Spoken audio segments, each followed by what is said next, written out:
মাননীয় মন্ত্রী মহোদয়ের কাছে আমি বিনয়ের সহিত জানতে চাই, গত সরকার ফ্যাসিস্ট মাফিয়া সরকার হাজার হাজার কোটি টাকা বিদেশে পাচার করেছে। সেই টাকাগুলো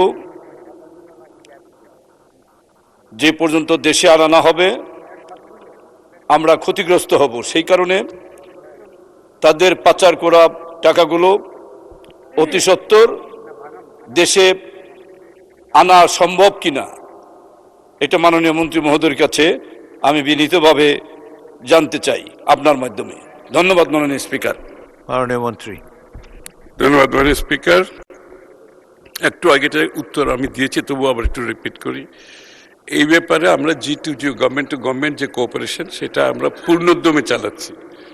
সাথে সাথে প্রাইভেট কোম্পানি যারা অ্যাসেট রিকভারির জন্য কাজ করে তাদেরকে এমপ্লয় করা হয়েছে এবং এটার জন্য বাংলাদেশ ব্যাংকে একটা ফোকাল পয়েন্টও করা হয়েছে যেটা আন্তর্জাতিকভাবে কাজ করছে।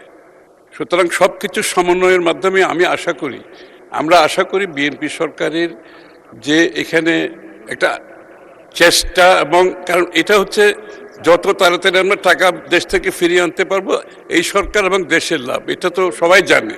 সুতরাং এই ব্যাপারে আমরা পিছিয়ে নাই, এই কাজটি পূর্ণোদ্যমে চলছে মাননীয় স্পিকার। আমরা আশা করছি আগামী দিনে এটার সুফল হয়তো দেখতে পাবো।